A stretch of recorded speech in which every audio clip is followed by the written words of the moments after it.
मी मिलिंद राऊत वाढवण बंदर विरोधी युवा संघर्ष समिती अध्यक्ष। नुकतीच आम्हाला माहिती मिळाली आहे की आज वाढवण बंदराला केंद्रीय शासनाने पर्यावरण मंजुरी जी होती त्याची अंतिम कॅबिनेट मंजुरी आज दिलेली आहे। गेल्या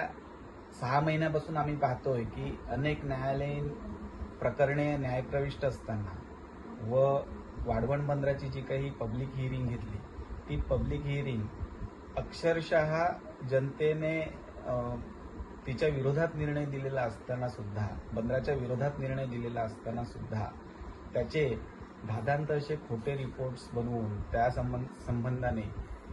एन्व्हायरमेंट क्लिअरन्स घेतला गेला आणि त्या एन्व्हायरमेंट क्लिअरन्सला आज अंतिम मंजुरी कॅबिनेटने जी दिलेली आहे ह्या गोष्टीचा आम्ही सर्वप्रथम निषेध करतो।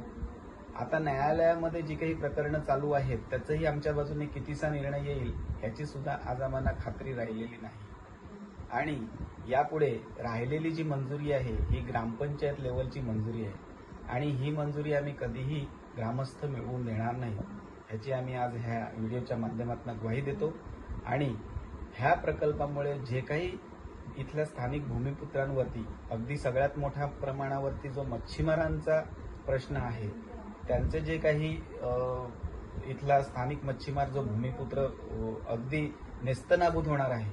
ह्या सगळ्यांचा विचार करताना आणि इथले जे काही शेतकरी, डायमेकर, बागायतदार आणि इतर आदिवासी भूमिपुत्र आहेत जे ते सुद्धा अगदी मच्छीमारीवरती थेट व म्हणजे डायरेक्ट इनडायरेक्ट दोन्ही पद्धतीने अवलंबून आहेत ह्यांच्यावरती सुद्धा कायमचा परिणाम होणार आहे। अशा सगळ्या सारासार गोष्टींचा विचार न करताना फक्त भारताचा जीडीपी वाढणार आणि महाराष्ट्र शासनाचा जीडीपी वाढणार म्हणून इथला पालघर जिल्ह्यातला लाखोंच्या संख्येचा भूमिपुत्र जर बेघर आणि विस्थापित होणार असेल तर आणि त्यांचे कायमचे व्यवसाय गमावून बसणार असेल तर अशा प्रकल्पाला आम्ही कधीही मंजुरी देणार नाही आणि इथे तो होऊन सुद्धा देणार नाही। ह्याच्यानंतरची जी काही आंदोलनं असतील ती अधिक तीव्र असतील आणि वेळ आली तर आम्ही हजारोंच्या संख्येने त्याच समुद्रामध्ये जलसमाधीचं सुद्धा आंदोलन करू हे आज तुम्हाला ह्या व्हिडिओच्या माध्यमातून आम्ही सांगतो। जय हिंद, जय महाराष्ट्र।